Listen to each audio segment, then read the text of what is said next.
A lot of people think that maybe one of the greatest vintage guitar tones of all time was the Wind Cries Mary that Hendrix played.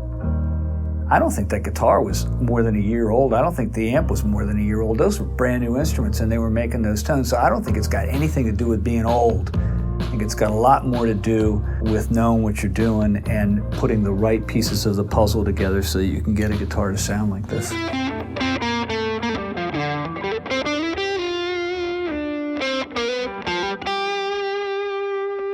And this is a 594.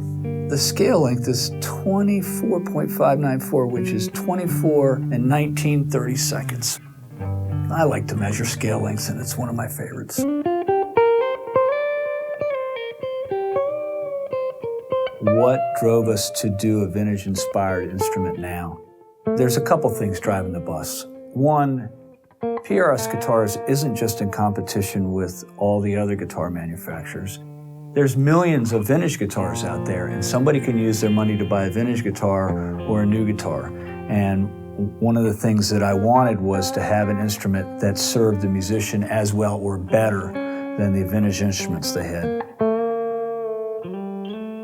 One of the things I wanted to have happen was to have an instrument that you could buy that was brand new, that sounded big and open and vintage, and not have the problems of vintage guitars.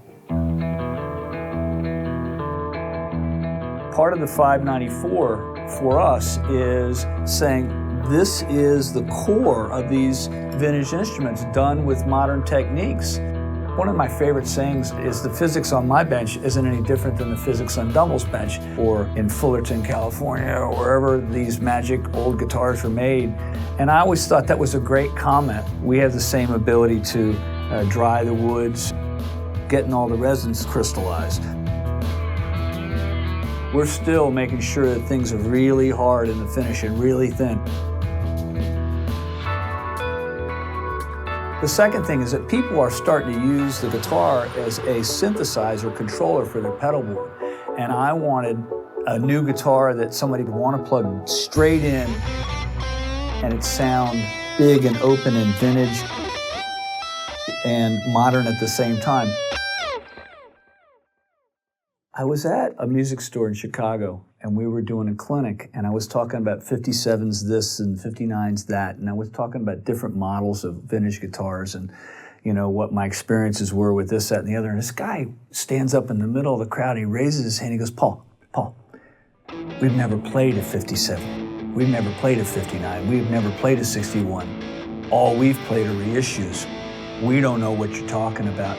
And I realized at that time that I had spent my entire career going to these vintage shows and playing all these old instruments, and they had not been doing that. They now thought that a reissue was what I was talking about. That day inspired me to want to say, well, if that's true, well, maybe we could put something out that would be not just reflective, but deeply competitive with that stuff. We released the 594. We didn't talk a lot about what was in the guitar. This guitar was just taken out of a box at one of our production instruments. And when I plugged it in,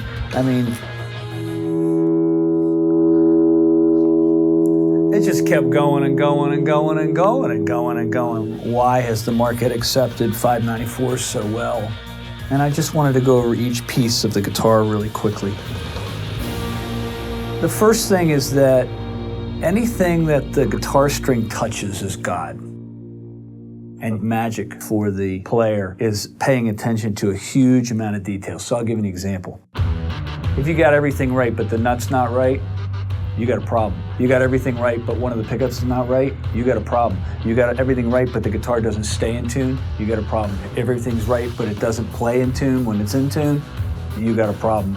Every little teeny piece is a deal breaker, and you've got to get them all right. Attention to detail is a cumulative event, and every time you don't get one right, it subtracts from the guitar in a way that's not musical. We have done everything in our power to get every little piece of this right.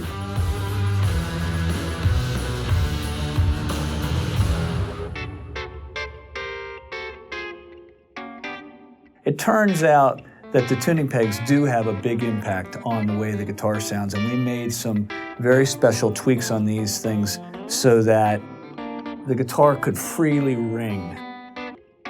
We've decided on 594s that we've put a super dried bone nut on it.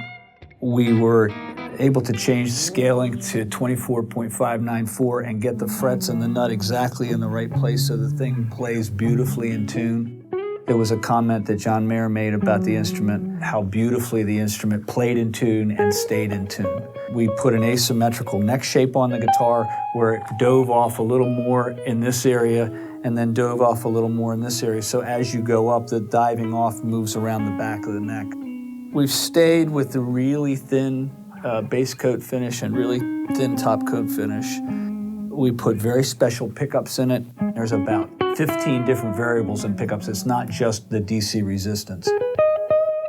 Instead of talking about how many turns are on it or what kind of alnico or what kind of wire or what kind of this or what kind of that, we just let the market make a decision for themselves, and the feedback we got was almost 100% positive in terms of how much they like the way the pickups sound. And what we didn't advertise when we came out with this guitar is it has basically the same pickup in the treble and bass position. Very often with us and other companies, we'll wind the treble pickup a little different than the bass pickup because they're in a different position and call for that. But somehow these pickups sounded beautiful, wound the same in both positions.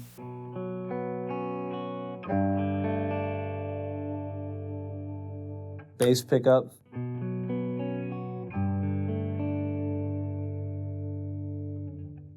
There's a couple of really good indicators about what's a really good guitar.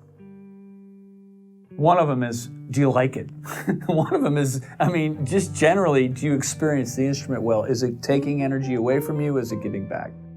Another one, you can check the guitar with a stopwatch. A guitar that rings for 45 seconds, in my mind, is better than a guitar that rings for 5 seconds. So you can do that. But there's another indicator as well. On a really good guitar, the low strings have lots of high-end content. But as you go up, it gets warmer.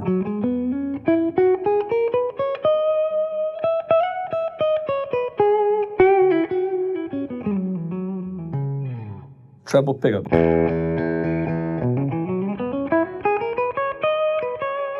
And a lot of these rock stars that are searching for instruments are looking for that quality without actually coining it. They want the guitar to sound beautiful and thick up top, and they want all kinds of clarity down low. We sent a guitar out to one artist, and he was recording a record. And he called me back and he said, well, Paul, the producer says this is the best electric guitar has ever been in his building. He did that based on the kind of sounds they were getting on all the tracks that they were using the instrument on. I thought that was really nice.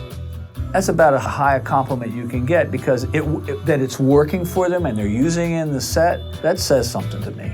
That says that we did our job, because the artist is going to use the instrument that they're most comfortable with.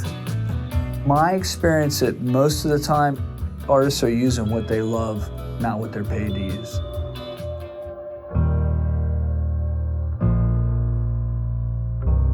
Holy Grail tone is different for every artist. The tone that Carlos gets and the tone that Mark Tremonti gets and the tone that any other artist gets is different in their head, but could they use this to get that? That's the question. The idea of this guitar is not that it does one specific thing. The idea of this guitar is that you could use it to play jazz on.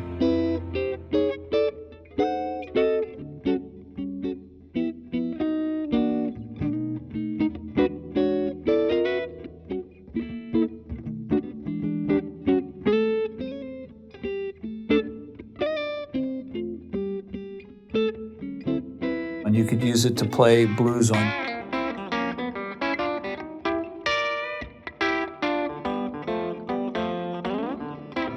You could use it to play R&B on. You could use it to play rock on.